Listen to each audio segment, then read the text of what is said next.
I can't believe you all came down here just to watch Happy Days. Doesn't anyone have a television? Happy Days.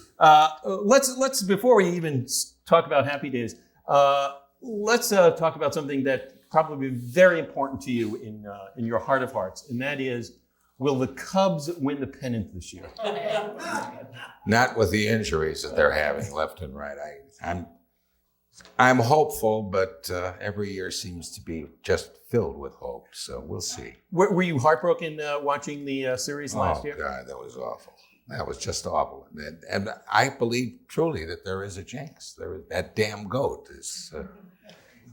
But it's just one of those things, and you have to accept it.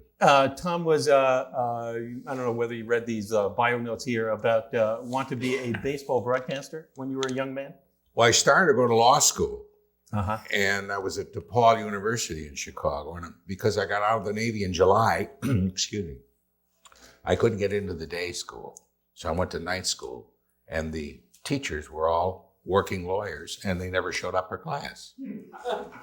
So a friend of mine was going to a radio school, and I went to that. And was pre-television. Sure. And we used to go around the Midwest and auditioning for jobs as sports announcers on the radio. And then television came along, and that was the end of that. But they had acting classes at the radio school, and that's where I got the bug. And when you were a young man, did you have any inclination of wanting to become a performer? No, none whatsoever. We had. I went to drama in high school, Uh-huh. and they wouldn't let us do the senior drama the year I graduated, because the year before they did Best Foot Forward, and one of the leads said the word damn. So things have changed, haven't they? So they penalized the entire class for the following year. Oh. But it was just for fun for me. I had no intention. And so what was it about this drama class that you just said you were taking that? Well, I'll tell you, I started to do some radio in the dying days of radio in Chicago. They were still doing these transcription shows, Jack Armstrong and Terry and the Pirates. And then someone told me about a theater group. And I don't know why, I just went and saw a play that I liked this group. They were called the Canterbury Players. And I met the lady, wonderful lady, and she invited me into the organization. Mm-hmm. And the first day there, we were reading a play, and I was reading opposite an actress by the name of Geraldine Page. And that was the day. And I think through that and through a couple of 3 years of summer stock in different places, I think I did about 25 plays with Jerry. Right. Oh, is that right? Yeah, it was a real thrill. Absolutely the finest actress I've ever worked with. Fabulous. That's fabulous. Did you have any training, or you were going by the seat of your pants? By the seat of my pants. Uh-huh. And then later on, when I was in New York, when I made the decision that the theater was really what I wanted. Mm-hmm. And I went to New York, and I studied with Lee Strasberg for 6 months, which was the most painful experience I've ever gone through. Not for me. Uh-huh. For some reason, I constantly escaped his wrath. And I figured finally that he thought I was so bad that I had no business being there. But I saw some wonderful talent destroyed with a kind of heavy-handedness. Mm-hmm. And I hate to say it in a deprecating way, but he was tough to study under. Mm-hmm. And then I heard that a lot of the great ones were like that. Mm-hmm. So I guess I can't complain. But we were friendly afterward. So Tom, you had all of the summer stock experience, and you come to New York, and you started to audition. And how did you get yourself started? My first television job, nobody would ever believe this. There was a man who did all the casting for NBC in New York for television by the name of Martin Begley, mm-hmm. Ed Begley Jr.'s uncle. And of course, you know Ed's father was a wonderful actor. And the way they used to do it, if some of you elderly thespians who are here remember, we used to go to a theater where all television people were seated, and it was a parade. We could use him this week. No. Is that right? 8 or 10 at a time.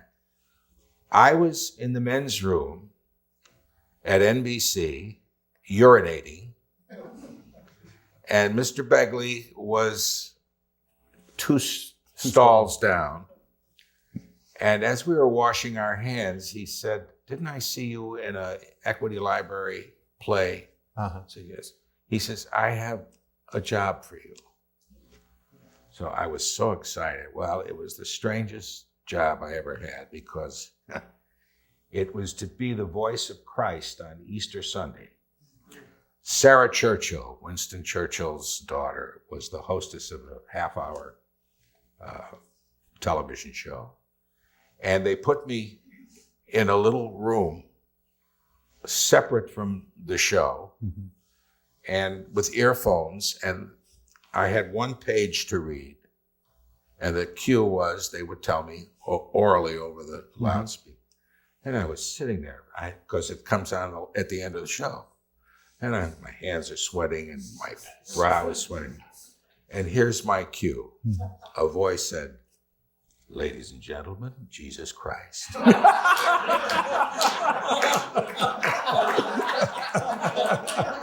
And I just didn't think it was appropriate to start by saying, "Fuck you." But I was absolutely furious. I don't know how. It was one of the worst experiences I had. So that was my inaugural, I guess. And I did some TV, but I decided I went where the work was. If I couldn't get work in New York, I went somewhere else. I did a lot of winter stock as well, and I worked at the Arena Theater, the Arena Stage, for 2 years. Up in Albany, there was a wonderful theater up there. So, and what kind of roles were you doing back then? Well, when you look like me at 19, you play all older parts. One of my first roles was the father in Golden Boy. And if any of you know that play, the production on Broadway, which was done by the Group Theater, I believe Luther Adler played the lead, Joe Bonaparte, and his father was played by Lee J. Cobb, who at the time was 22, and Adler was 32. So I started in that venue playing older parts until I got to be about 30, and all of a sudden I realized I had to start playing me, my age range. So that's how it started. And so did you have period in the beginning of trying to struggle to earn a living and hang in there as an actor? You know, people now kind of look at you and say, "Oh, he's doing all this television and movies," but a lot of actors have to have a hard time getting started. When I made the decision to go to New York and had the approval of my family, my mother was a working lady. My folks had been divorced. And 3 wealthy uncles, one of them sent for me and handed me a check for $2,500 to go to New York and get started. And I gave it back to him because I had already made arrangements with another actor friend of mine who was already there. I said, "I don't need that much." And he said, "How much do you need?" And I said, "I need $133. That got me to New York. It got me into a 5-flight walk-up in Hell's Kitchen with a skylight, no window. And I got a job as a dispatcher in a moving van company the very next day. So that's all I needed, was just enough for that first week, and I just wouldn't take it. And that's how it started. So I worked. I took all kinds of jobs. And the fact that I had been in the service and learned how to type, I worked for a temp service. and did all kinds of office work like that. Mhm. And then when I would stop and study and look for work, and I think that's what a lot of them still do today in New York. Absolutely. Yeah. I don't know if that is readily done here, because there's so Studying, much. you mean? No, was going from a job to something else. The travel, the time it takes to go from one place to another. Mhm. My grandson has 3 tutors. One and 2 of them are actors. Mhm. And you make a date for them to come and teach math or teach science, whatever it is. And they call you at the last minute and say, I got a reading, Mhm. Well, of course, I'm the right person to say, go, Sure. I don't want to. But it is tough on a lot of people here. I Mm-hmm. think it was so much easier in New York in those days because you could walk from one place to another. Right. And save money. And Yes. Yeah. Right.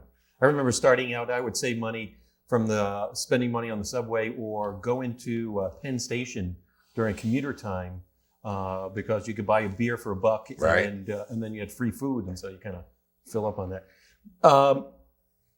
You're working in New York. You're working in the theater. Were you singing yet? No.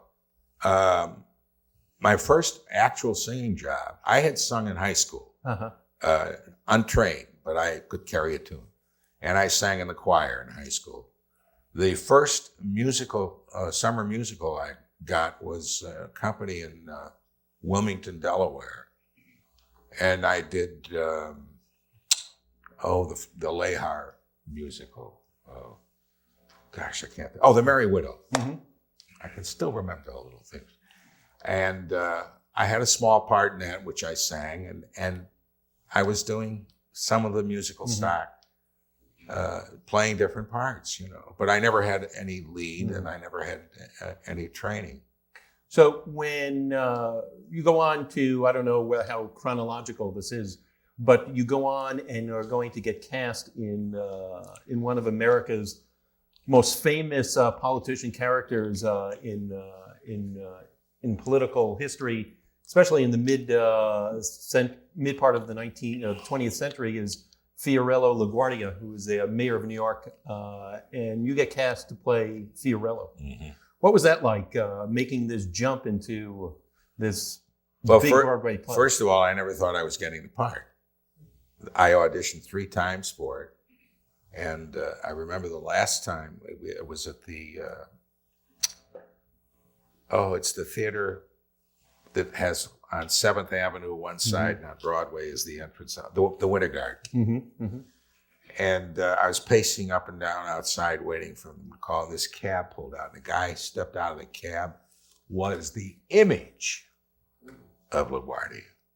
So I said, well, pressure's off, right? And I went in there. What was he doing? He was playing the piano for somebody that was auditioning. And went through the routine again. And then George Abbott brought this girl out, Pat Wilson, who I had worked with in that first summer stock company. She was one of the leads. And they were measuring us. And then I got a call from this agent. He said, they want you to play the part. I was scared to death. Right. I mean, I'd never been on Broadway, and here was, in those days, $500,000 to put on a musical was a lot of money. Yeah. And I just felt, boy, what a responsibility this is. And what was that weight like to, take on such a big part? Well, I was sort of not warned, but talked to constantly by Jerry Bach and Sheldon Harnick, who did the score. And I had been friends with the Harnicks for many years. And they kept saying, George Abbott wants you to dress like LaGuardia when you come to rehearsal. He wants you to do this. And they sent me to a voice coach because I had to pitch my voice up in a much higher range. That's right. So the first day, and I hope no one in this room ever has to go through this experience. First of all, if you don't know who George Abbott was, he was the greatest maker of stars in the history of the American theater. Brilliant, brilliant man. And so the very first day, we were sitting in this hall above a restaurant. It was a Good Luck charm for him to rehearse there. And we were going to read. We read it, and now we're going to do the blocking of the first scene. Yeah.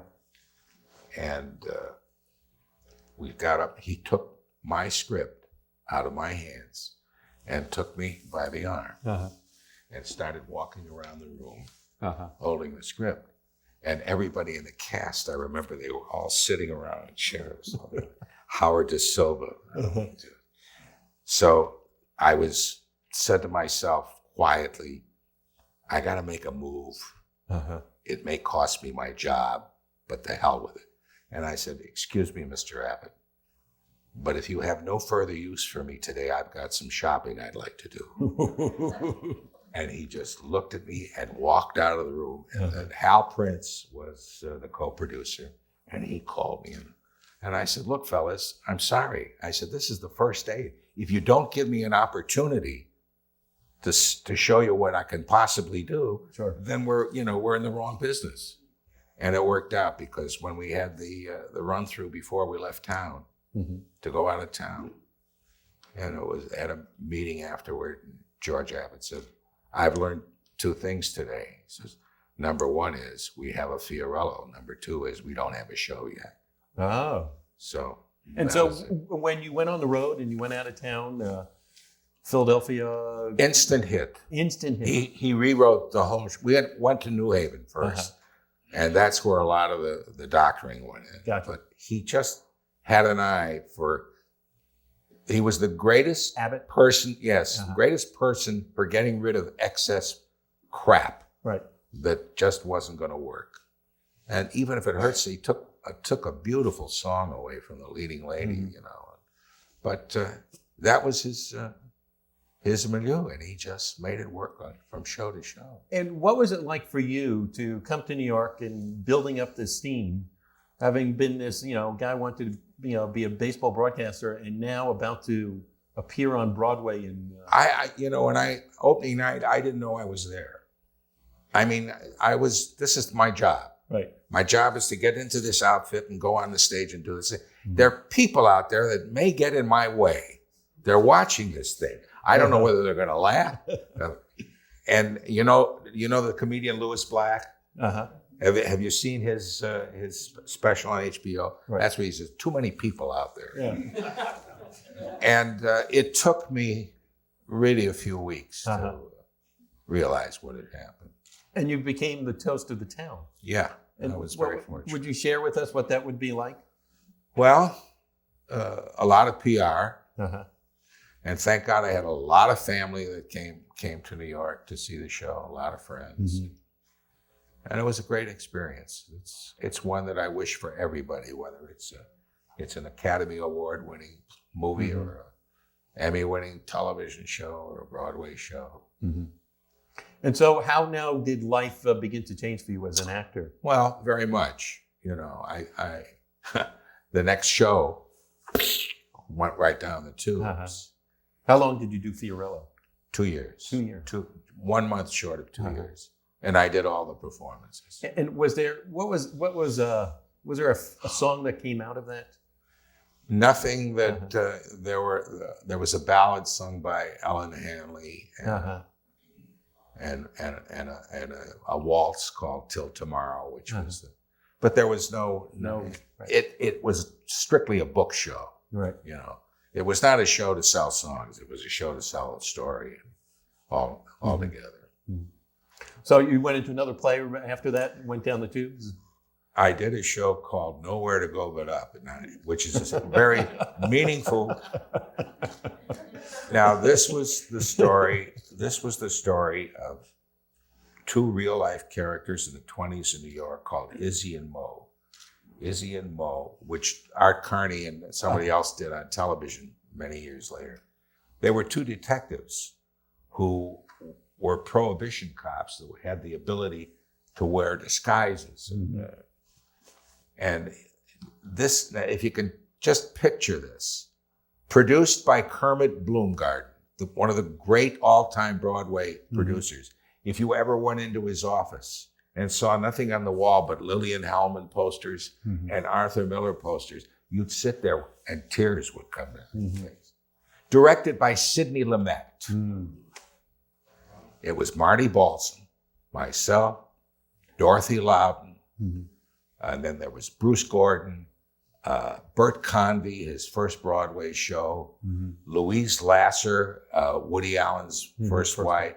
They fired her and brought in Mary Ann Mobley. She had just won Miss America. Now, the librettist is James Lipton, who was Actors Studio. And when we were in trouble in Philadelphia, his way of fixing the show was to constantly rewrite, make new songs. And we were always called out. And we'd come at rehearsal and we'd sit out there like this, and he'd sing this song. Okay, well, let's go run through the show, And they were awful. Right. So we opened the preview, and Marty and I, God rest his soul, we shared a dressing room together. And after the first preview, the door opens up, and Mel Brooks comes busting in, and he reaches up and he's pulling our suitcases off the shelf. He says, "You guys got to get out of town. This is the worst fucking show I've ever seen."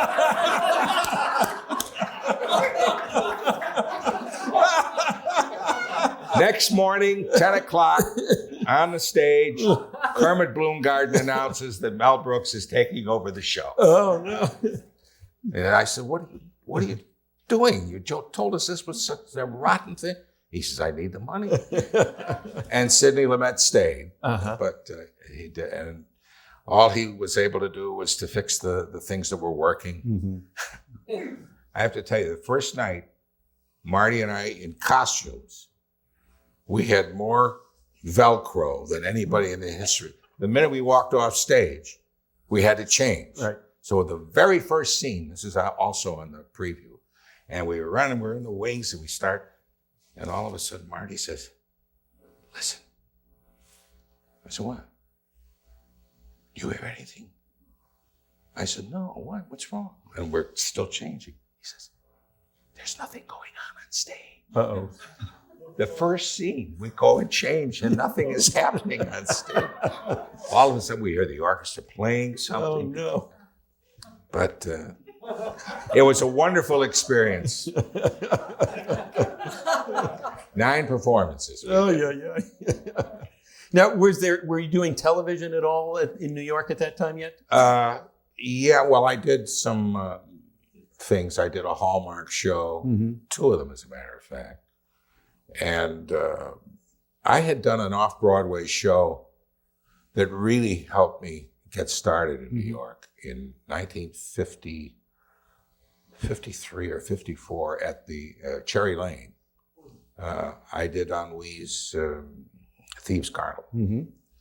And in a small role, I got some nice recognition. And that led to several other off-Broadway shows. So I can't remember what your question was. Did you start to get some television work? Yes. You said you did some Hallmark?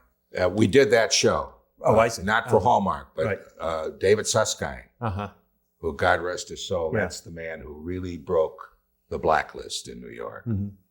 Because he got on a non-network, had a program on a non-network station, and one of the first plays he did, he hired Zero Mostel and about 8 guys that had been blacklisted, including our recently dear departed Johnny Randolph. And he broke the blacklist in television. Speaking of the blacklist, were you aware of it going on? Very much so. And how did it affect you as an artist and your friends? It started before I did Fiorello. And I was told about certain shows that you'd try out for. I mean, I had nothing to worry about. But I saw what was happening.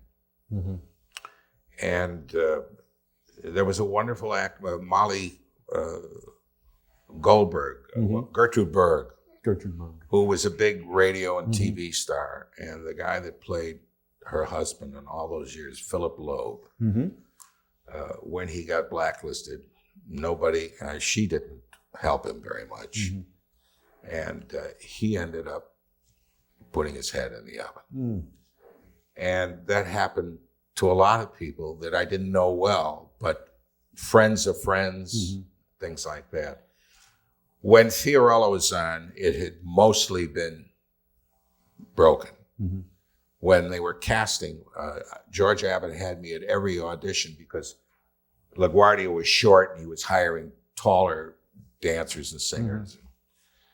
And Howard Da Silva came out and auditioned. And somebody said, well, he's a red. And Abbott leaned over. He says, I don't care if he's a green. He said, he's playing the part. And in those days, Ed Sullivan used to have every successful Broadway show do a scene, especially the musicals. And Hal Prince came to us one day and said, they want you next Sunday. They want the whole show. I said, great. He says, there's one thing. We're going to have to put the understudy on for Howard. I said, what are you talking about? He says, he won't have him on the show. I said, well, then we're not going to do it. And I presented it to the whole company, and they said, they agreed. We didn't do the show. And he was furious.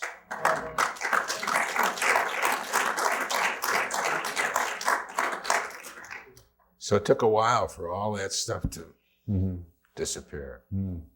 So let me kind of change direction again. So you did some Hallmark. Was there episodic television on in New York at all? Yeah, but I wasn't doing. We still had the live stuff, the U.S. Steel, Robert Montgomery Presents, and things like that. And as a matter of fact, that was one, I can't think of the name of it, but it was. We did the last live show of that particular one. Was it original work or plays? A lot of it. Hallmark was a lot of adaptation. They did Born Yesterday. Garson Kanin, who wrote it originally with a Southern girl, he wanted Jean Arthur, and she left the show. So he wanted to see how it would work with a Southern girl, and he cast Mary Martin in it, which it didn't work very well. But there were a lot of Hallmark was. Maurice Evans was one of the heads of the whole thing, and they did some very fine work in those days. And so all live too. And so, did you stay in New York and eventually migrated to California? Or I came out to do Profiles in Courage. A picture in the program.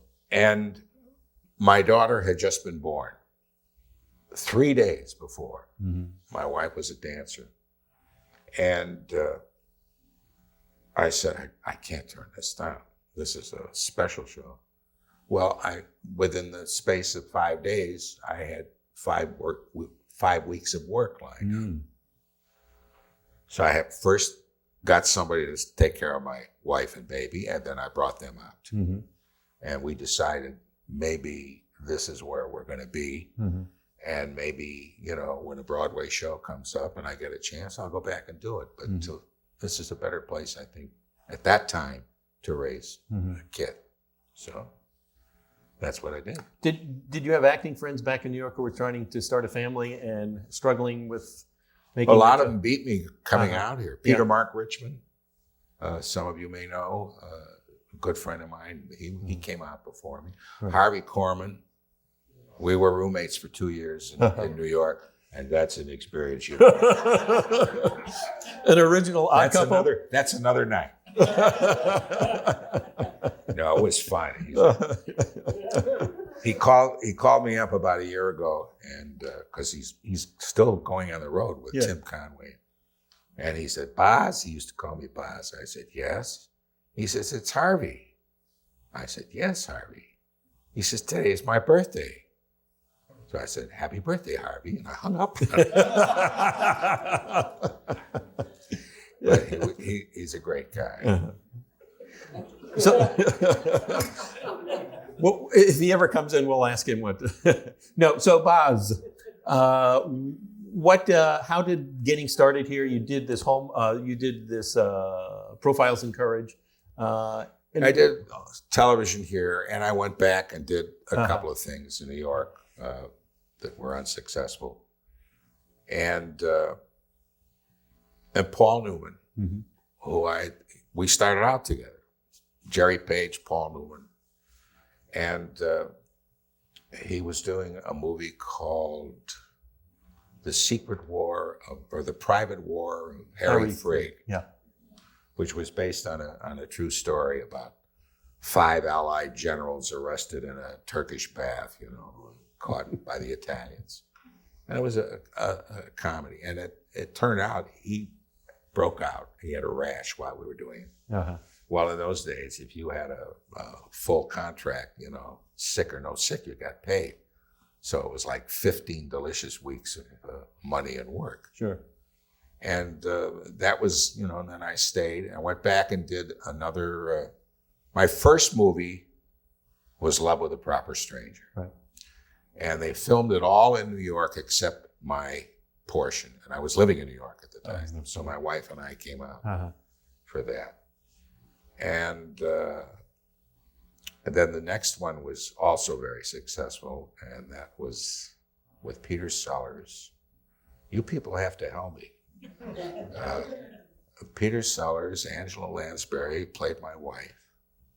I just can't think of the name of it. Well, let's go back to Love and a Proper Stranger. Natalie Wood, Steve McQueen. Yeah. I have such a romanticized view of them.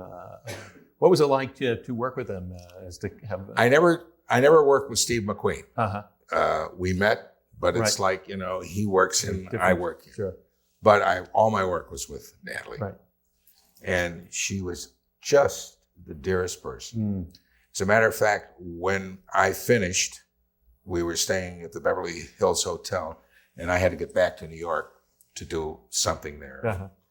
And my wife and I were packing. We were supposed to leave like at 4:00 in the afternoon or something. And we get a message from her secretary. She says, she's changed your tickets. She wants to take you and your wife to dinner. And we went to this restaurant, and the producer was there with his girl. And we sat there and sat there and sat there. And she was very, very late. And she had ordered the dinner and everything. Oh my goodness. And she didn't show up till about 11 o'clock. And the reason she was late, she was at the airport breaking up with Warren Beatty. Oh my goodness. Saying goodbye. But she couldn't have been nicer. She just was wonderful, wonderful person. What was it like in Hollywood? It's almost 40 years ago now, or it is 40 years ago, of auditioning and the community. Well, I was spared all of that.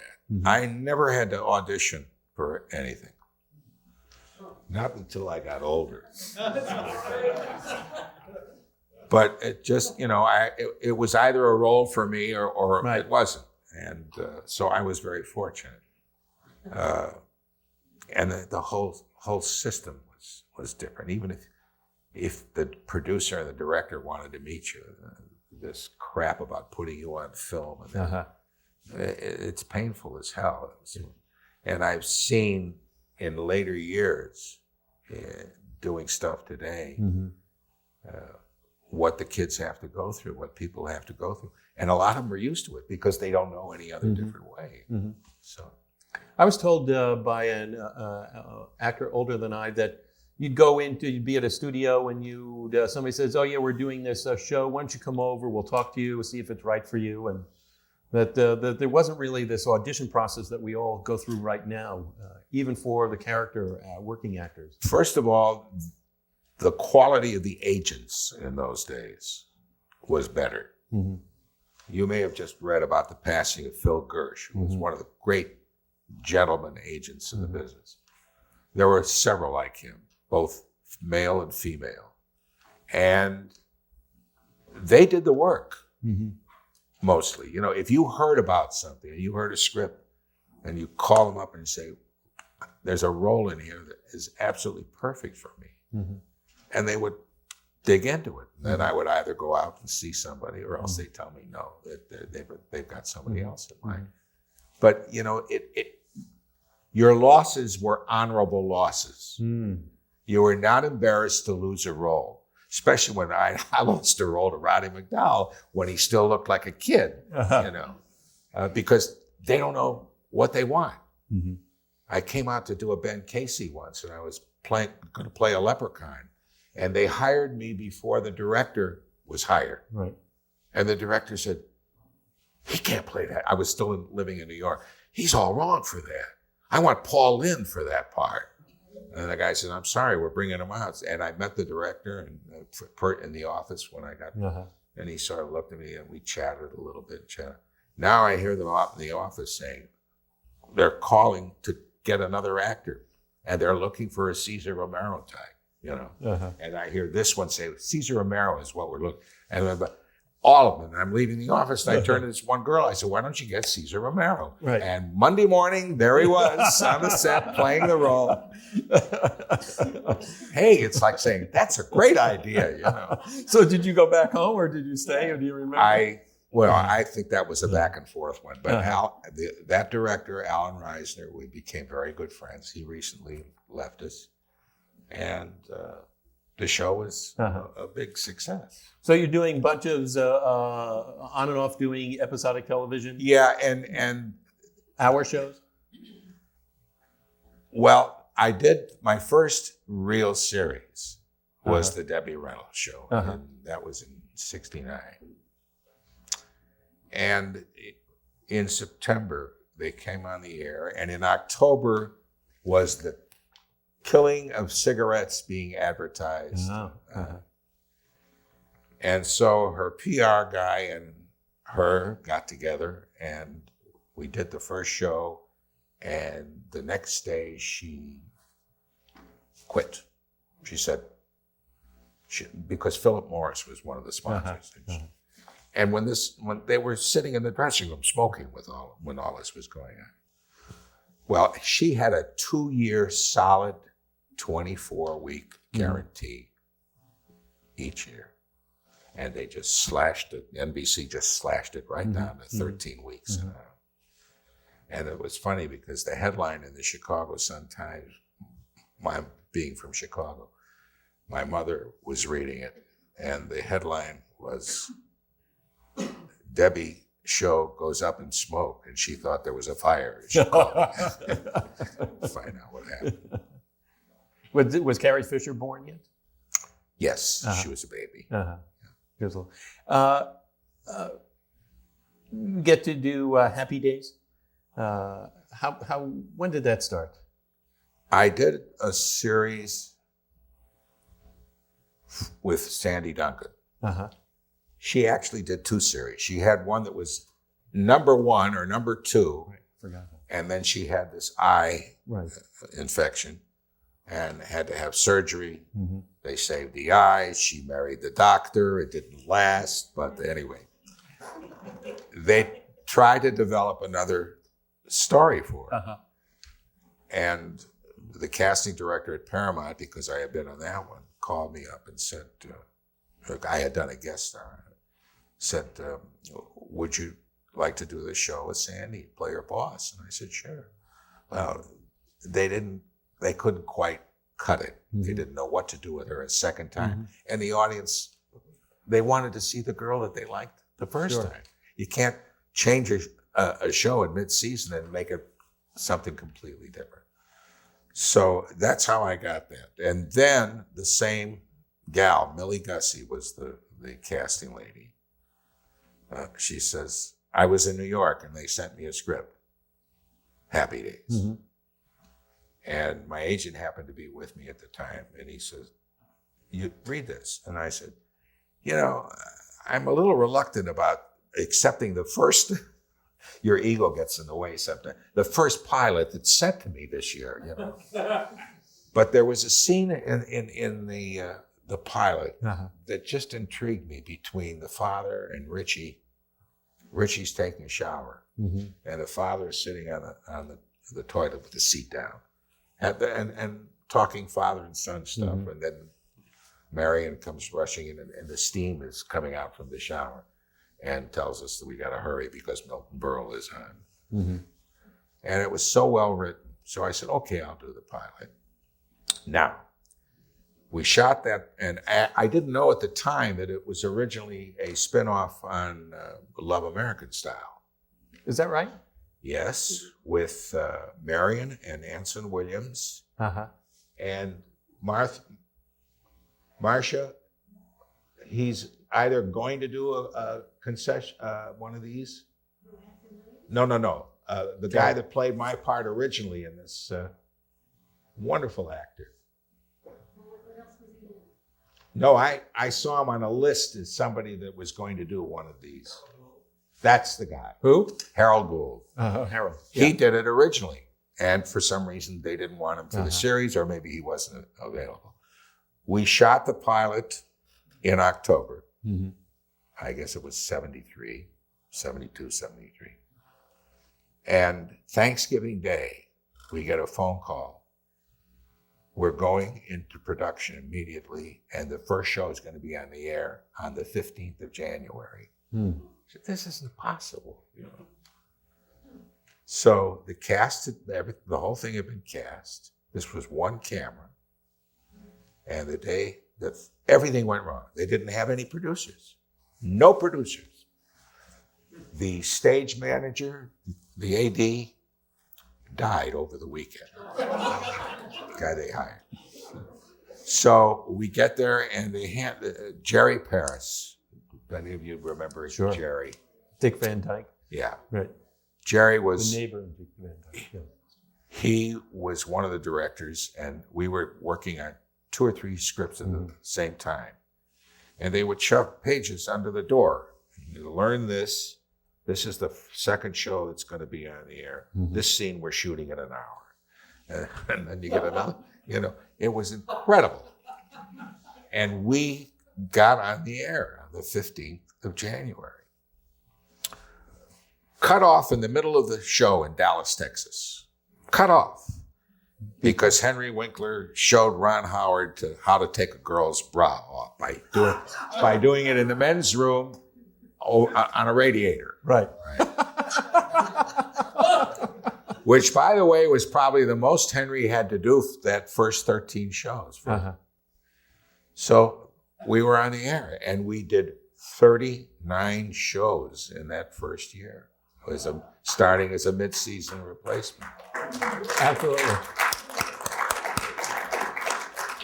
When did you have like a first time? Did you do a table read? I don't know if you'd remember, but I mean, did you have a sense that the first time the cast got together, read through the script, that this was going to be? No, I got the feeling that we were all on our own. First of all, Henry, Marion Ross, and Ron Ritchie and myself were the only ones that really had any TV experience. Anson had done very little. Donnie Most had done very little. The original girl, they let go in the middle of the pilot and brought in Erin. Erin. See, this is what happens. You lose but they just watched an episode, so they might be a little more update on it. Thanks for your kindness. Nobody's perfect. But when the show became a hit, there was a big party. And here is where we learned some of the strangest things that fated this cast. All of our families came. The first thing we found out, that my mother gave piano lessons to one of the producers' mother when she was a kid. That Donnie Most and Henry's folks had a summer home somewhere in New York, in the Catskills, a block and a half away from each other, and they never met. And the real one, the rabbi that married Miller's mother, his sister and brother, is the same rabbi that married Henry Winkler's parents in Berlin in 1936. Oh my goodness. Now you can't tell me that. Kismet. Yeah. And it got eerie. I get goosebumps. you kind of said, oh, we did 39 episodes that first year and we became a big hit. I mean, it became a cultural event, your show. I mean, you kind of went, forgive me if I'm wrong, but I mean, being a successful working actor, being on Broadway and winning an award and being on the show, and all of a sudden, the characters have become larger than life. People are wanting to tune in and see what's going on. Well, I'll tell you, aside from the fact that it was a job, it was fun. And the company was very close. And in those 11 years, we had life and death. Mm-hmm. Jerry lost his wife. Mm-hmm. I lost my wife. Mm-hmm. We had marriages, kids born.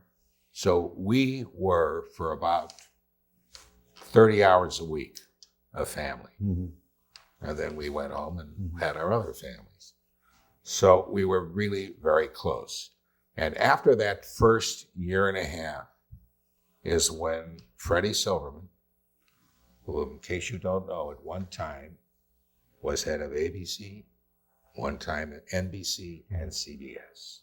There was no one like him. Mm-hmm. And he said, we're going to go 3 camera, and we're going to take this character of Fonzie Mm-hmm. and make a big thing out of it. Mm-hmm. And that's what they did. And that's what really made the show click. Mm-hmm. The audiences came, everybody came. It was, well, the rest is history. And God bless you. How did life now change even more so, being in such a, big, monster hit television show? Well, our life was very, it was almost like a camp, like a summer camp. Gary Marshall is a bigger sport nut than I am. Mm-hmm. He has a basketball court in his home and plays softball all the time. Mm. And if you see him, he's got tape from here, there's a spot here, he's got tape here, got tape on his side from all his Mm-hmm. bruises. He organized a softball team, and we toured 19 major league ballparks. Oh, how fun. Played the local media and the local Right. celebrities before the regular game. Mm-hmm. They went to Germany and played in front of the troops. Yeah. They went to Okinawa. It was just, so much fun. What position did you play? I played second base because I got the worst throw.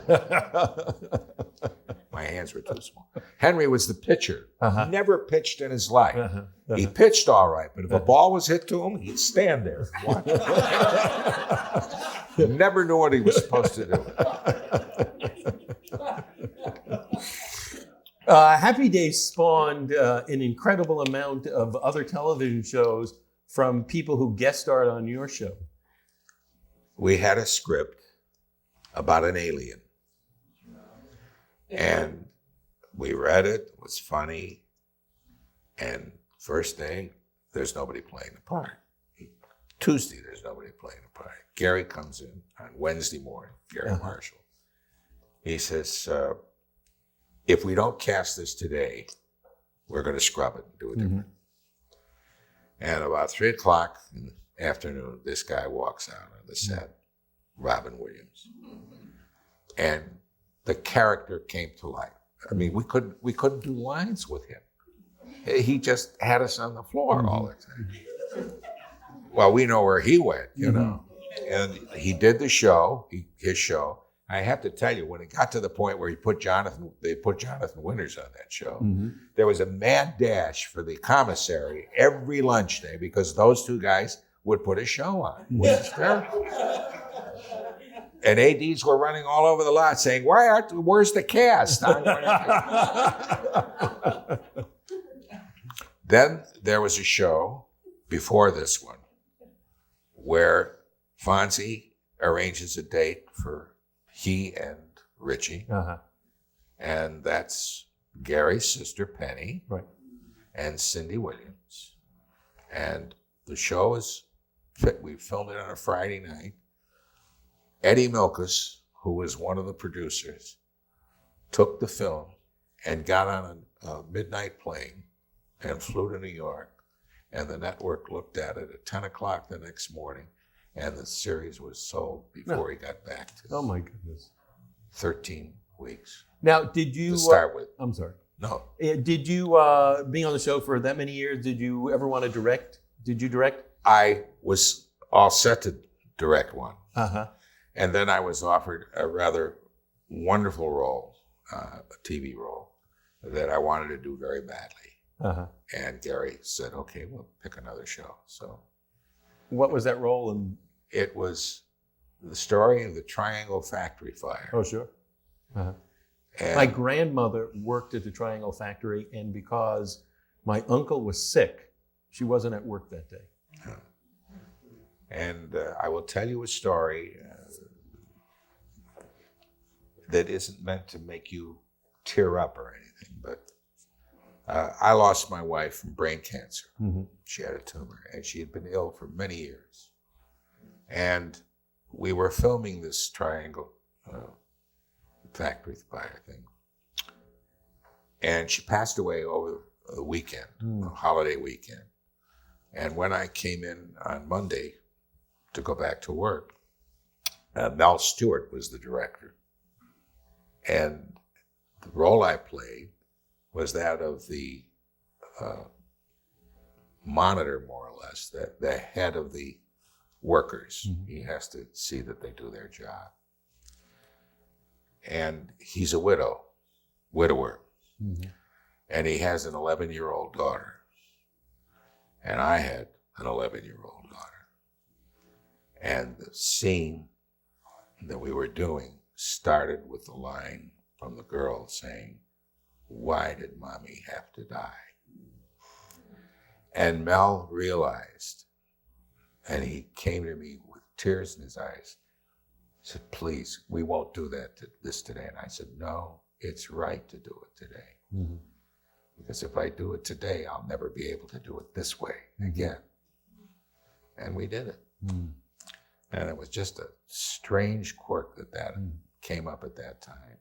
Now, on a lighter side, we had to practice going through fire, you know. Mm.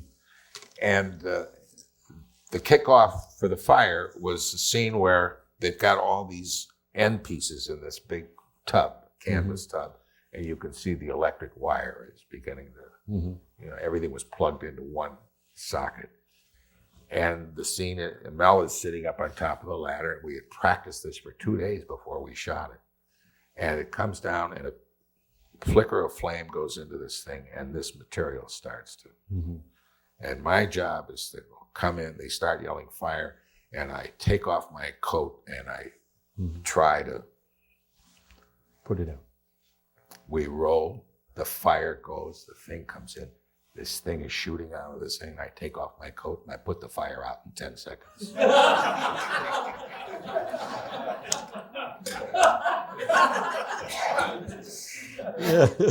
And he's sitting at the top of the ladder like this.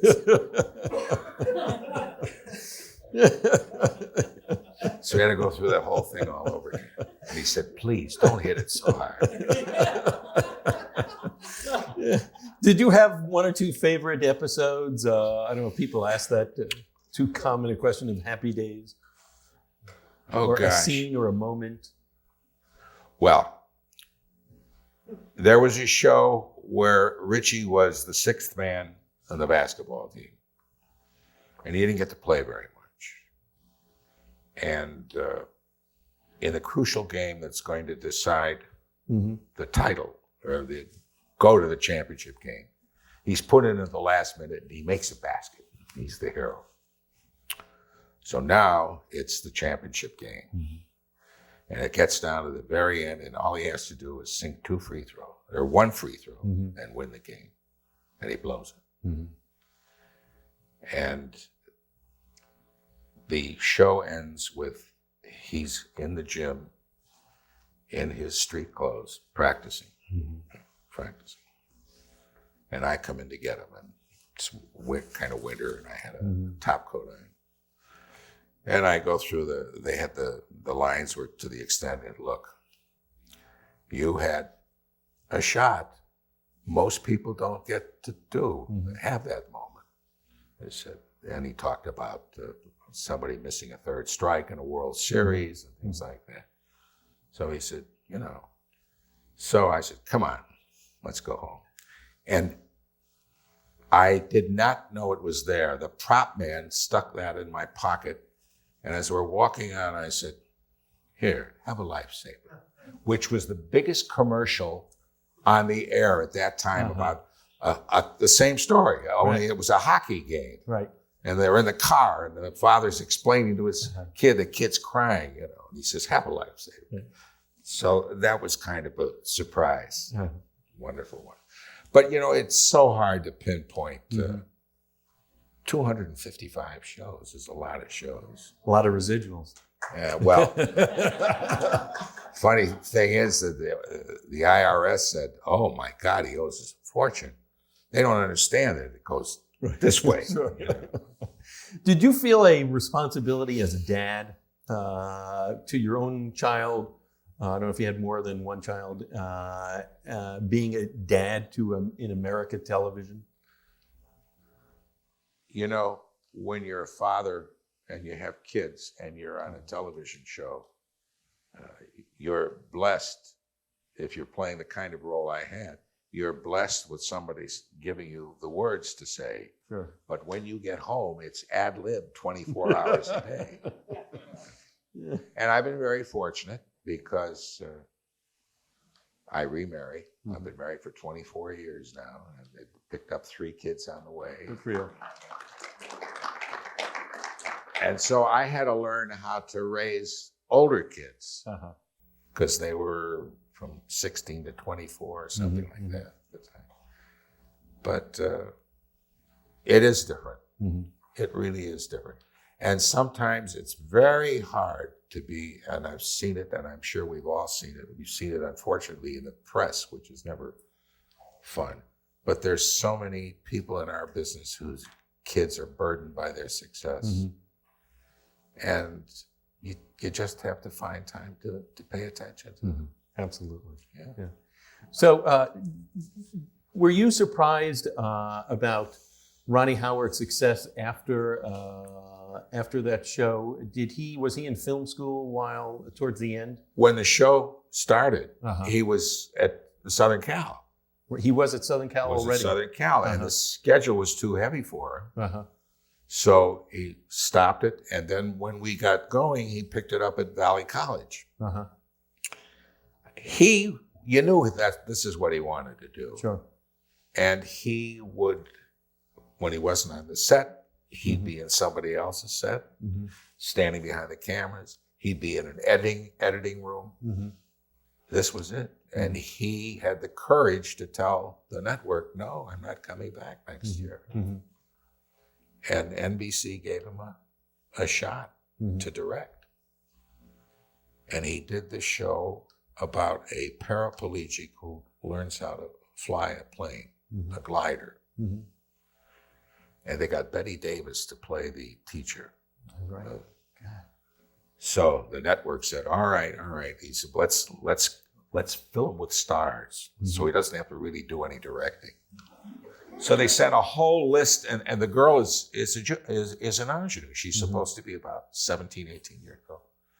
They sent all these pictures to the network, every agent in town. And Ron said, no, I got the girl who's going to play it. I found her in a high school in the drama class. So, oh, well, you can't. He says, well, how does she know how to be a paraplegic? She is a paraplegic. She is paralyzed. She wasn't a great actress, but she was just absolutely on it. Right on the money. And Anson Williams worked with Ron on the picture. He sort of co-produced it for him. And this wonderful story about Anson had to meet Betty Davis at the plane to bring, that's like leading a lion to the fire. And he met her, and he takes her, and he says, I'm going to introduce you to your director. And she says, Miss Davis, this is Ron Howard, your director. And she looks at this rather young-looking kid, and she says, I'll be the judge of that. Ooh. Last day Uh-huh. of filming, she knocked on he opened the door and she said, I just wanted to say good night, Mr. Director. Yeah. Lovely. That's really sweet. And although the picture, it was a television show, Right. it was nice, but it just kicked everything off for him. Sure. And have you been fortunate to have a phone call from him to Find out how I am, how the family is. It's the old story. He never writes, he never calls. He is now getting ready to do what I think is one of the great books in the last 20 years, the Da Vinci Code. Yes.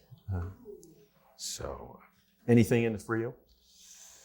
there is a role in it. The question is it going to be done with a Frenchman or an American playing a Frenchman? Uh-huh. So we'll see. One of my, this is kind of parenthetical, but one of my favorite B actors in the movie days in the 40s and 50s was George Tobias. Remember George? Yes, Right? sure. And George Tobias could do a dialect for any, I could just imagine him showing up at Warner Brothers and they said, you're going to be a Frenchman today. This is not a problem. And, and so I'm sure you could do There dialects. are a lot of actors that can do that. A lot of them. Yeah. So, and then you went on to another series, Father Dowling. Well, Or did you do Birdie? First I did, there's one you left out altogether. Oh, okay. Which was the Dean Martin show I did for 1 year. Oh, you did? He had a group. He had That's Paul Lynn, Uh-huh. myself, Kay Medford, Uh-huh. and we would do these little skits with Dean every week. Improvised? Well, we had to improvise because he never rehearsed, Right. And the first show that we did with him was in the sketch. He and I exit together. Uh-huh. And supposed to real fast, and we ran out and we lean. There's a piano that stops us, and he's panting because he'd been drinking all afternoon. And he looks at me and he says, "I didn't know you were on this show." I said, "I didn't know you were."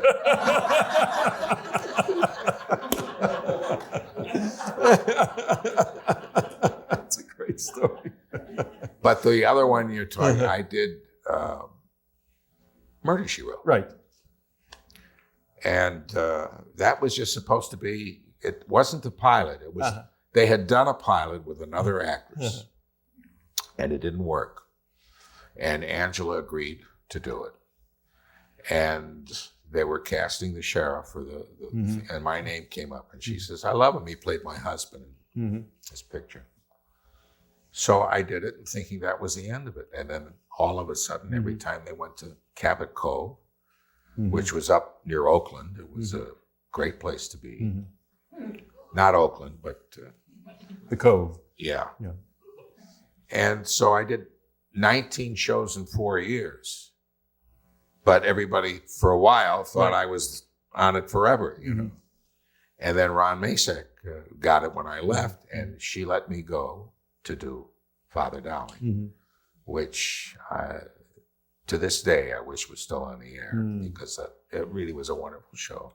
What was it about it that makes you have such a strong feeling towards it? Well, for one thing, we tried to make, this is a Jewish boy trying to tell you how priests should play. I've played more priests than rabbis, I assure you. But we wanted the intention once this was again Fred Silverman's whole concept. The intention was to show that priests and nuns and people involved are human beings. We're so used to seeing them depicted on large screens. And so that was the intent. And when we were casting the show, the idea of the nun to work was misconception. It was an elderly woman, And I gave them the idea. I said, you know what? Why don't you get a girl who's young, a girl who's been in trouble and got out of trouble and found her way, a tough street kid. Right. And Tracy Nelson came in and she auditioned for it and got the job. So the only reason we didn't get extended after 2.5 years, it was one of those things that somebody else somebody else had to sign a contract to appear in a show. Otherwise, they were being dropped from the schedule, which was to be announced the next day, and they signed them. So, and the show never got on the air. So. Had during this period of, especially after Happy Days, were you go back to the theater at all? I went back to the theater. I've been in the theater for the last 10 years, at just about. I went back in 95 to do Beauty and the Beast. And then that came out here. We had 18 months at home, which was wonderful. And then Hal Prince called me and said, would you like to take out the New York company of Showboat? And I did. And I had a great company. There were tours already out. Right. So that was another 18 months. And then almost 2 years ago, in September of 2002, I agreed to go into cabaret in New York. And I was there for 10 months. Just had a wonderful time playing that. Sometimes actors ask a question of, if you start out in the theater, and you're working on the stage in the theater, how you adapt yourself to working in front of the camera. Would you share your knowledge on that? I think that, where do you start? Do you start at point A, B, or C? I think if you start in the theater, where you're a little bigger than life, for some way you're able to adjust because of your training and your experience of being on the stage for 3 hours to the camera. You can adjust to it. You just have to bring everything down. But I've seen big name people work in film, work in television, that really had a tough time adjusting to the big theater. And so I really think that you start on the stage first. Do you, when you speak to actors, as we are here, do you offer advice? Would you offer, from your many years of experience, about a career? Depends on the age group of the audience you're talking to. I have spoken at colleges when I was on tour with different shows. And I find in those days, I don't think the college drama departments were as strong and as healthy as they are now. Because I would tell kids, go to college, get an education, get your early experience in the theater there. Because God forbid, if it never works out for you, you've got to have something to fall back on it, to rely. And I also found, to my disappointment, that many of the teachers of the drama departments and universities at that time were failed actors. And sometimes they took it out on the kids, I didn't think that was quite fair. But they're wonderful drama departments today. How about making transitions and to have such a career of longevity for you and learning how to adapt as time goes on? Well, you have to be lucky. You also have to be disciplined. By discipline, I've never been late for a job in my life. I've never been late for a rehearsal in my life.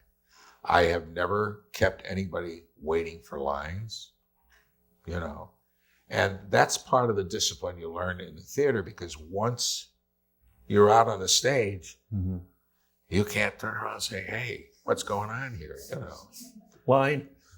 Yeah. I mean, they do that. But you create a kind of discipline for yourself, and you learn how simple things like, you have to get up early, and you could be working late. And then you have to have apologies and explanations for whoever's at home waiting for you, I'll grab a sandwich when I get home, that kind of thing. But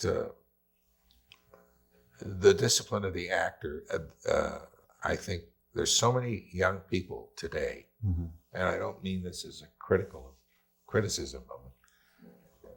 They have to become big so fast that it's like part of their life is just going to pass them by. I mean, in these series, there's young people, they're new, they're fine. If the show works for them, great.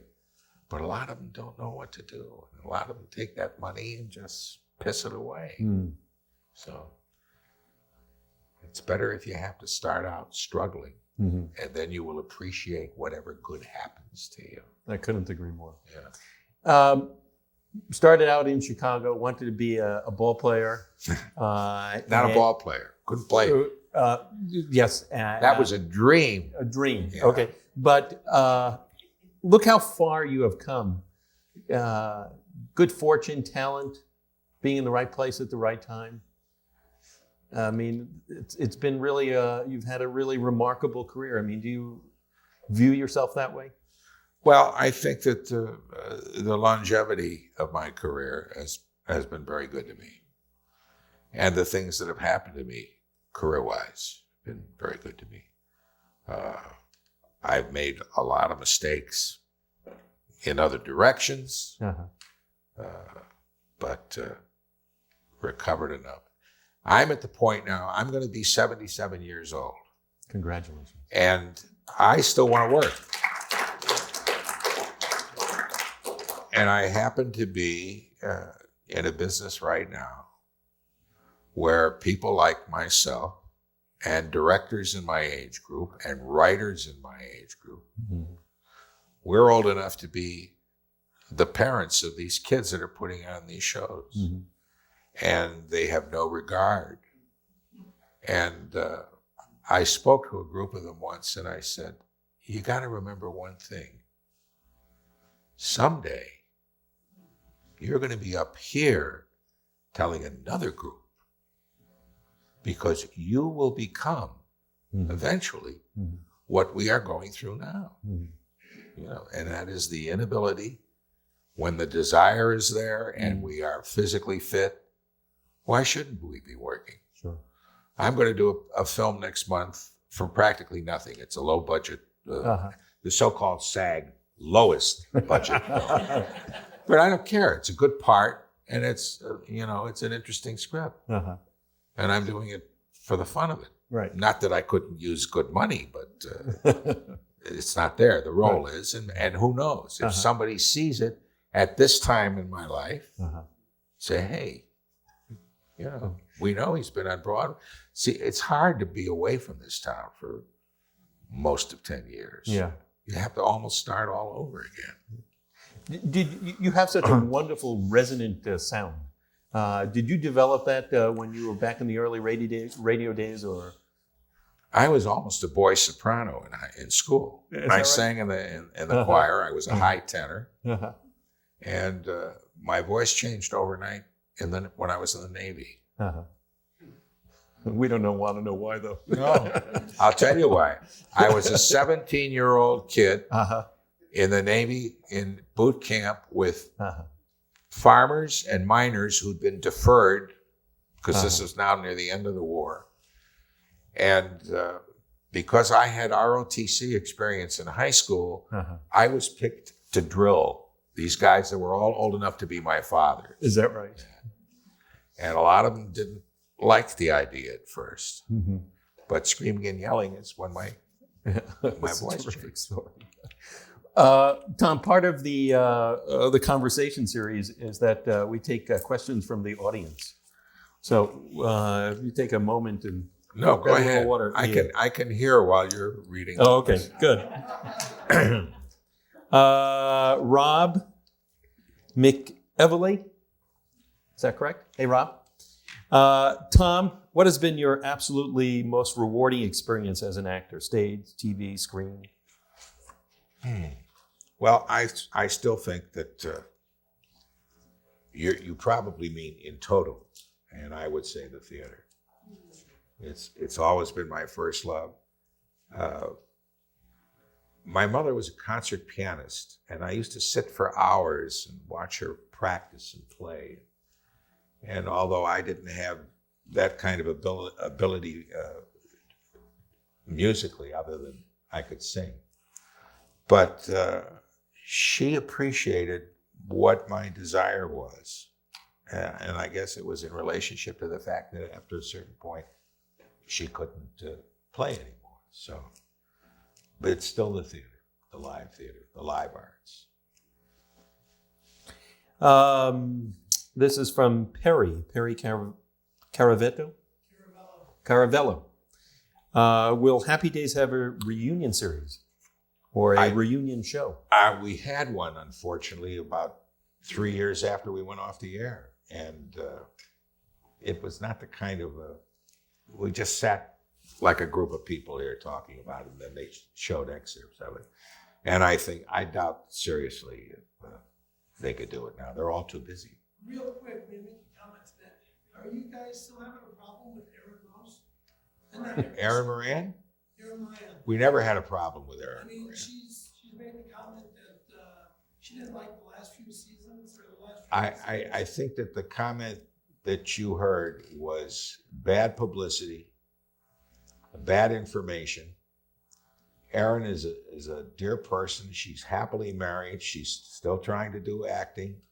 But as a matter of fact, she came to, I was honored a couple of months ago by the California Broadcasters Association, and she came, and she just couldn't have been sweeter. I think that she had a lot. She wasn't on that show during that time. She was embarrassed. So she didn't come to the, when she's a doll. There's a question from Tyler. I'm not sure if is it Shrek? Sherrick. Yeah. Change your name. Change your name. He wants to know, were there any roles that you passed up in your career that you regret, and what were they? Not too many. I was sent a screenplay once called 1776. Mm-hmm. And I was offered the role of Ben Franklin. And I read the first 15 pages and I said, are they kidding? These guys in the Continental Congress are running around singing songs?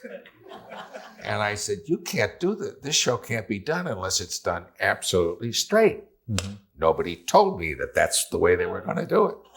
And my dear friend Howard De Silva played the role.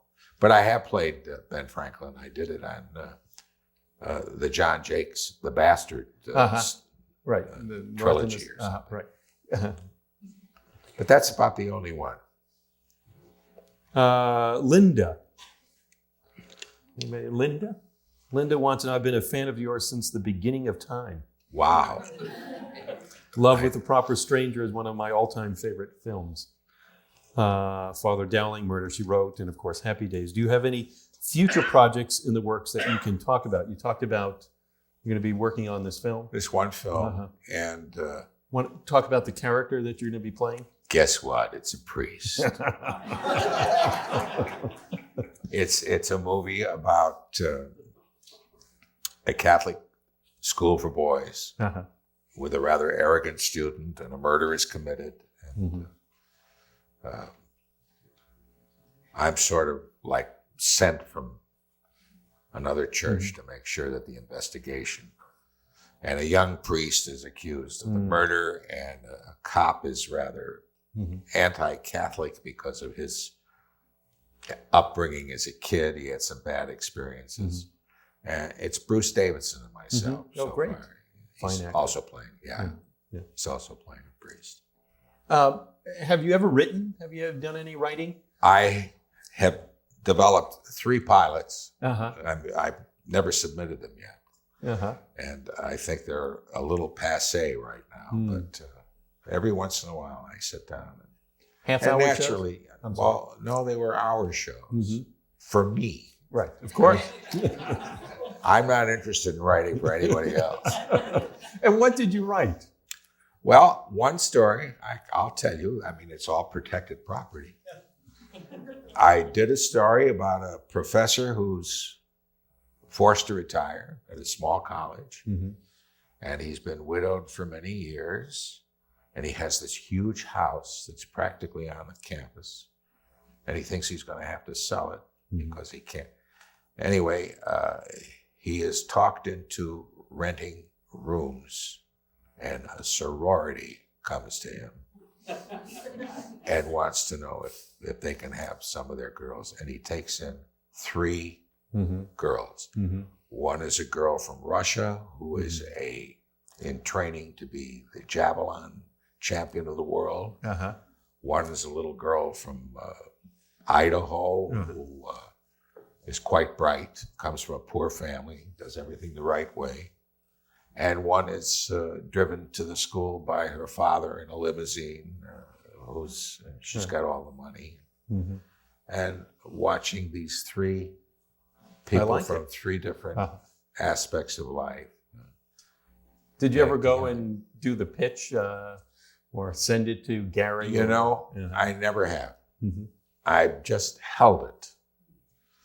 And maybe it's time I move it around.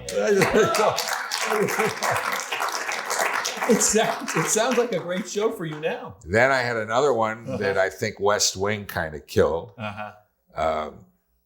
It was about a guy who's he becomes president because he's just so popular that he's going to win the thing. Right. And he gets a friend of his who's just nothing but an old attorney to be the vice president. And the election is a success, and the president dies almost immediately. And here's this little guy. Now he has no family, but he has a niece, and the niece has a daughter. And the daughter's about 12 years old. And of course, now the people who are helping him become a president think that he needs to move these people into so that there's a family expression. And so he's sitting there one night working, trying to figure out this bill that they want him to sign. And the girl is sort of lounging around his desk, and she looks over his shoulder and she says, "You can't sign that. That's terrible. That's the worst thing that this guy..." And it turns out she is an absolute genius, and she really becomes his right-hand girl. So, it sounds like we could use that right now. Yes. Maybe I should work on that one first. Yes, there is an election coming up. There's a question from X. And X wants to know an instance where you had higher expectation of an actor's professionalism that surprised you, an attitude that might have surprised you. No names, I guess. One a famous, wonderful actress who I did a play with on Broadway. And she had some problems. And one of the problems was she couldn't sit quietly in one room on the stage. It was a living room and a bedroom while I was doing a long scene in there. And but she had a lot of personal problems. She is probably the only woman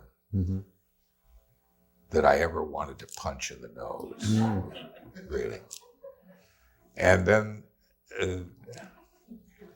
there's Cloris Leachman, and I can tell this story because it's reasonably well known. We played man and wife on the original pilot of Love Boat, which was gotten rid of, and then they recast the crew. And it got down to, and she knew I smoked. At that time, I had been off cigarettes for 14 years now. She, thank you. She would just scream and yell if you smoked. And I just never stopped smoking in front of her. So the last day of principal photography, just she and I, 12 pages to shoot. Her call was 6 a.m. She showed up at 11. Now, the producer's going crazy by this time, and we sat down, he and the director and one of the writers, myself, we cut out 4 pages right off the bat. Now she shows up, she goes and she gets into her wardrobe and makeup, and then she comes back and she says, and we go through the blocking. She says, I needed about an hour to learn So when she came back on the set, I was, and right as close as you are to me now, Right. and I just turned and blew, let it waft out. Right. And she says, why do you always smoke? And I said, it helps me to get here on time. Ooh. And the crew started to applaud. And she thought that they thought she was being cute about it. So whenever I see her, she says, why did you do that to me? Good actress, wonderful actress. She's a wonderful actor. When you were a series regular on all of these shows, did you ever have a young actor come in who be on the set and got nervous and had a difficult time doing what they were hired to do? I didn't experience that with a younger actor. Mm-hmm. But in one of the Happy Days, I'll tell you two stories. Mm-hmm. One was in the Happy Days, was an elderly radio actor who I worked with in Chicago. Mm-hmm. And he just couldn't get the lines and they had to replace him. Mm-hmm. A beautiful story. I was on the stage of Love with a Proper Stranger during the lunch break trying to learn. And I saw this elderly man sitting in the corner with an overcoat on, and he was like freezing. And I looked at him. I was one of these guys. I had a penchant for being able to pick out extras in movies. I used to sit with Sammy Davis and we'd play games, name the most actors that you see in this picture. Mm-hmm. Anyway, I recognized this guy as being in many, many films. And Robert Mulligan was the director. Mm-hmm.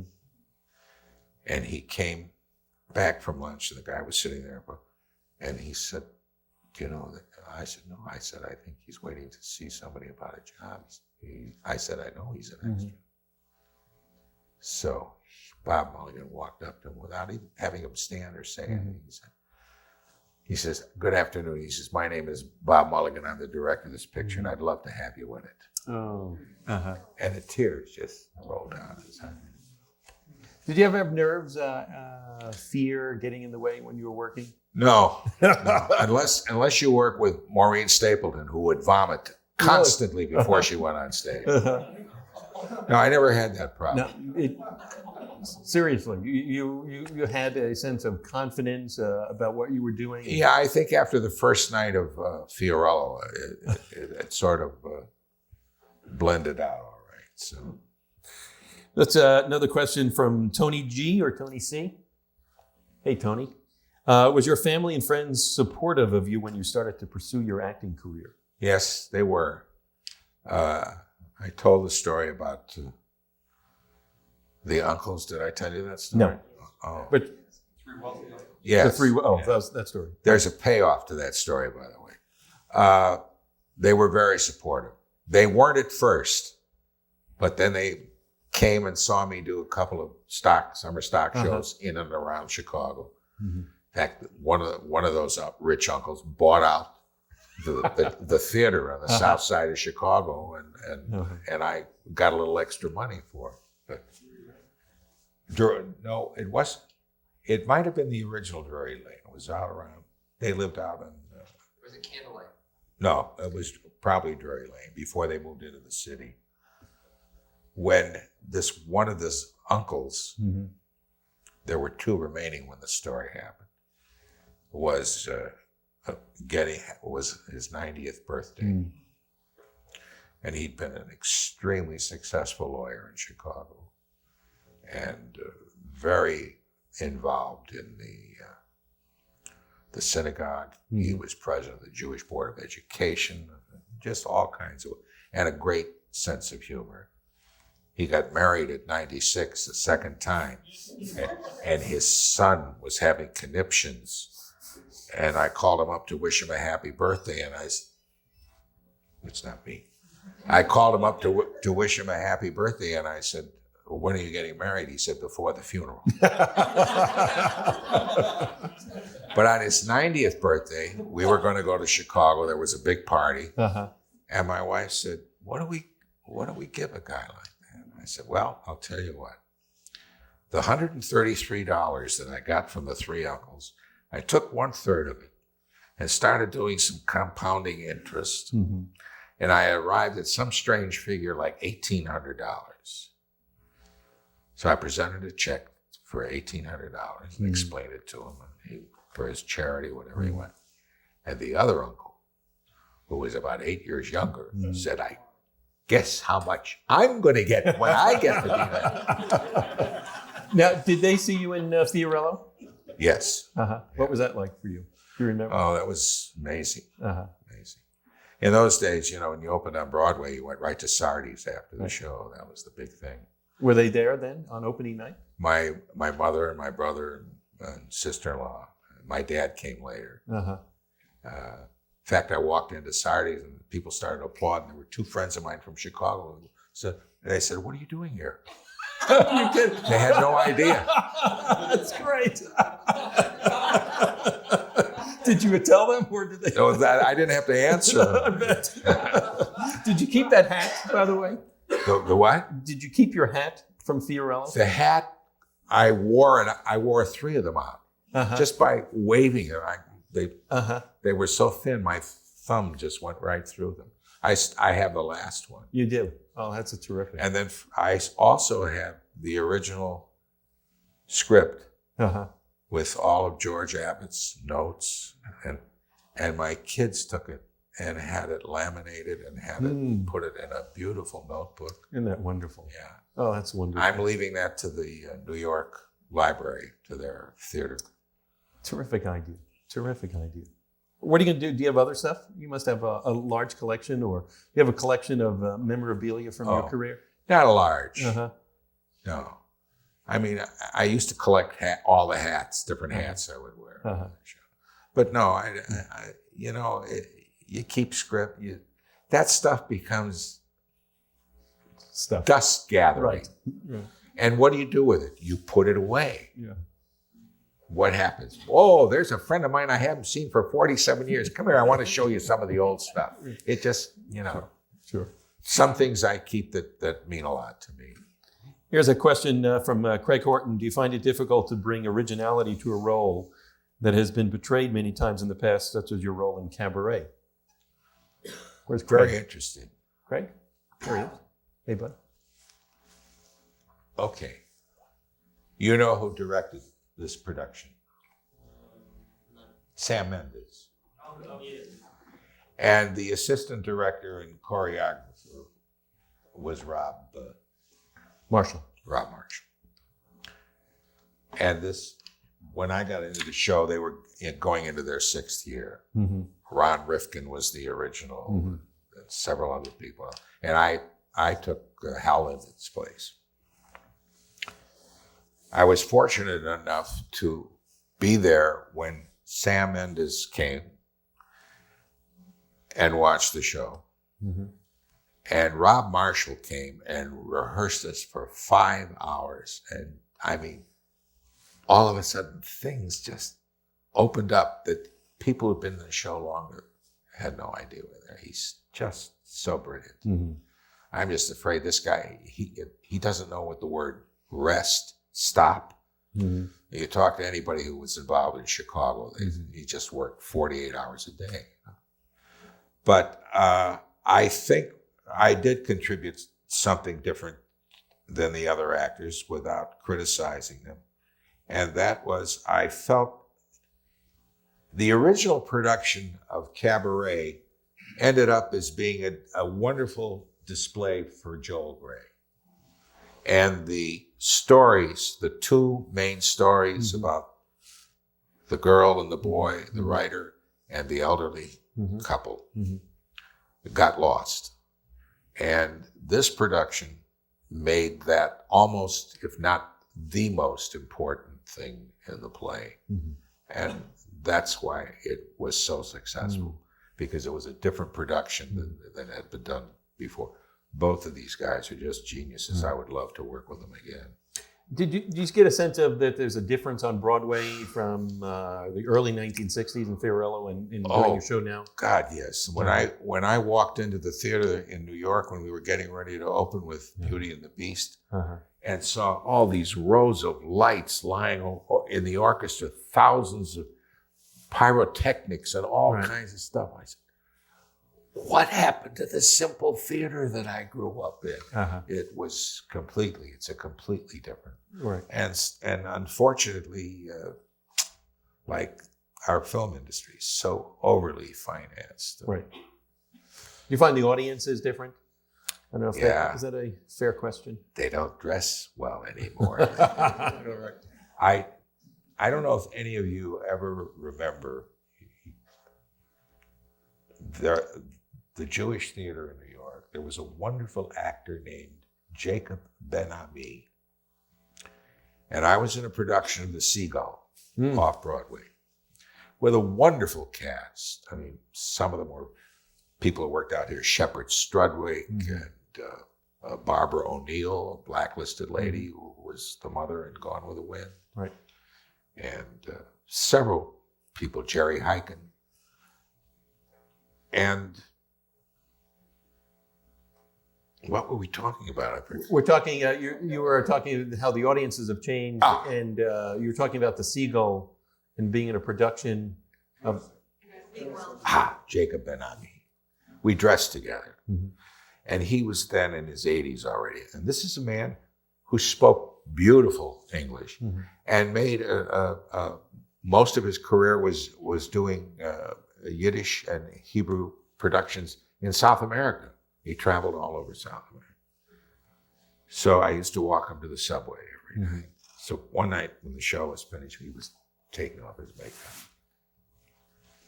And I said, Jacob, when did you know that the Jewish theater was dead in New York? He said, one night, I looked out into the audience and everybody was wearing glasses. There were no kids. Right. There are no young people.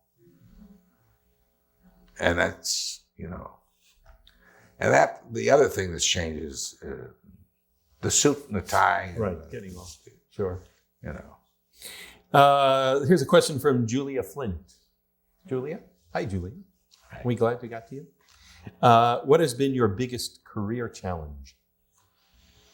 Biggest career challenge? Boy, that's a tough one. You know something? I'm hoping I haven't had it yet. Do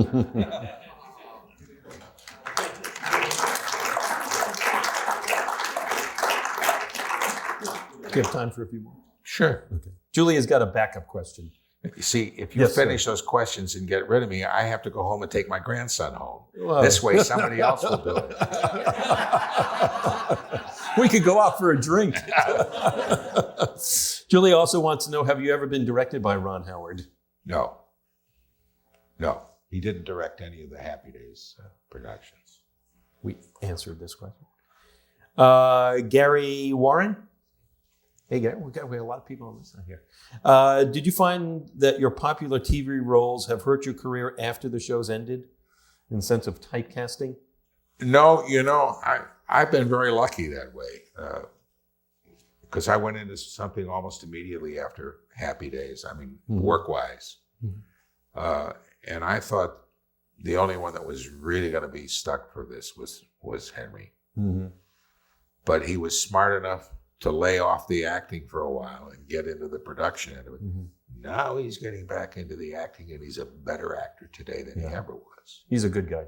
Yeah, he's really good. Here's a question from Edwin McCready. Still here? Maybe? No. Is that you? No. What was the most difficult thing you faced in transition from theater to TV? Well, I think the biggest thing was bringing what you did on the stage down to the level of the camera. I had In Love with a Proper Stranger, cinematographer was I can't think of his name, but he won the Oscar for a picture, and he kind of helped me. You know, the tendency to move a lot, bringing that down and using the eyes much more. I was wondering before, when you've talked about that, you know, things were offered to you or was discussed and you didn't have to go into audition. Have you been auditioning in the last few years or? Yes. Since I've been back since last September. And I did one television show, which was called It's All Relative. And the show's been canceled. Yeah. And it was canceled before the episode even got on. That's too bad. Yeah. So, and I can't say the name of the show, but there is a successful comedy show that's been running and that I'm very seriously being considered to play the lead's father. So, did you have to read for that? Not yet. No, not yet. I probably will, I'm sure. Well, I wish you luck on that. And I don't mind reading now. I think that's expected of me now. You were talking earlier about your confidence about yourself.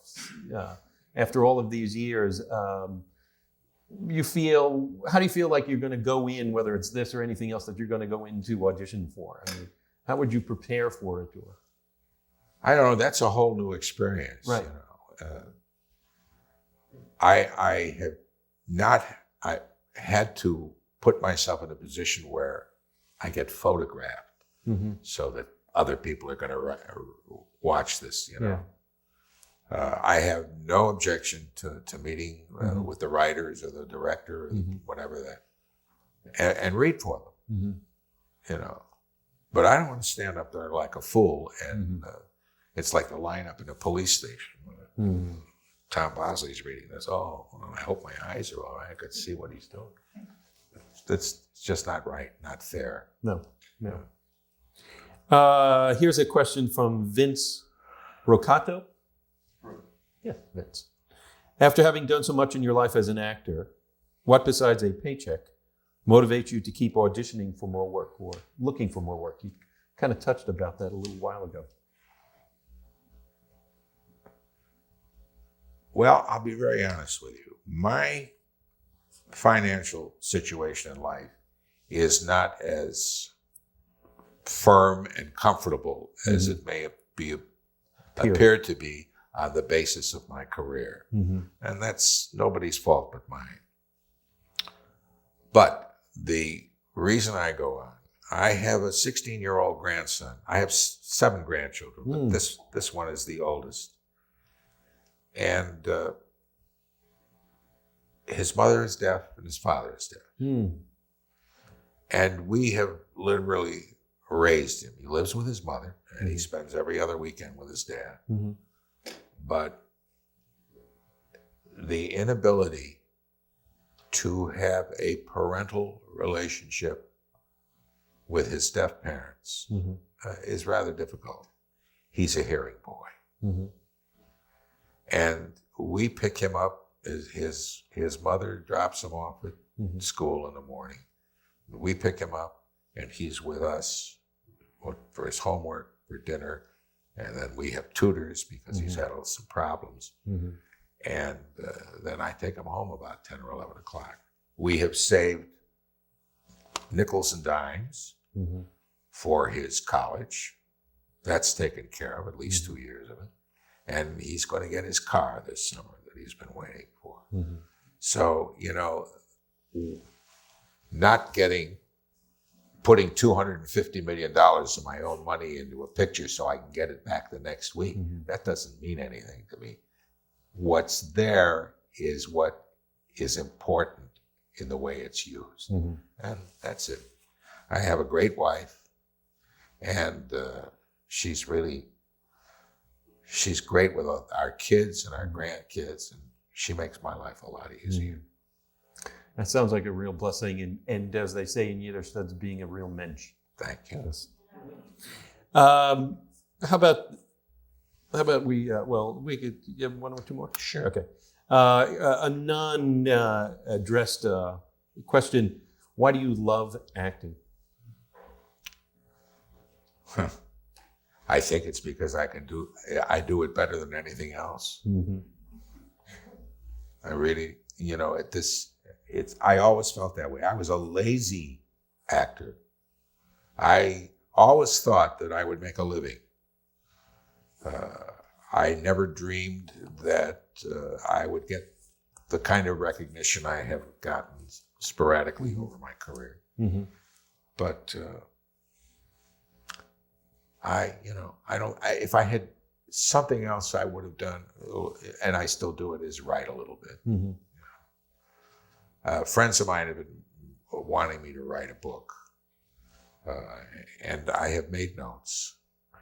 If I write a book, I would never slur anybody I've ever worked with. Mm-hmm. I wouldn't even mention them, probably.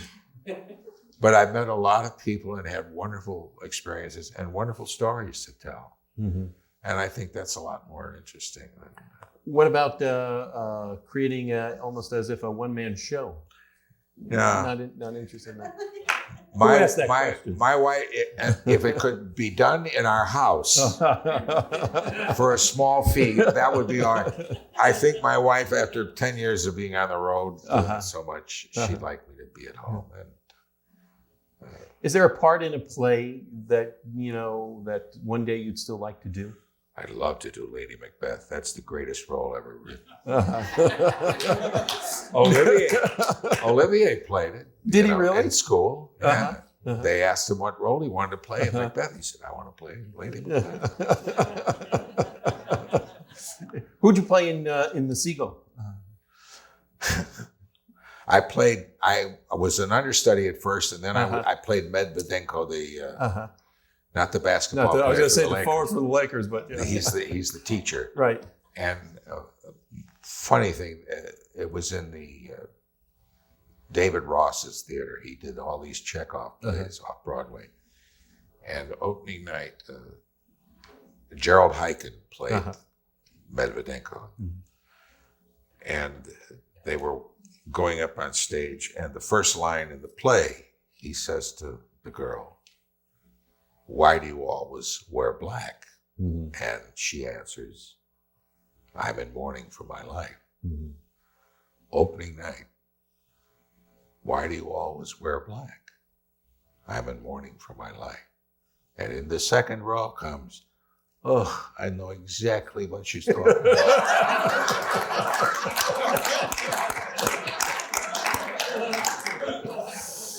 We had to start all over again. We couldn't continue. Yeah. Well, Tom,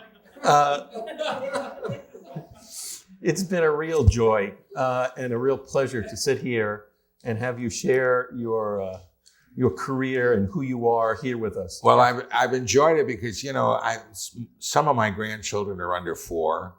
And they don't listen to me. Right. They're not interested in this.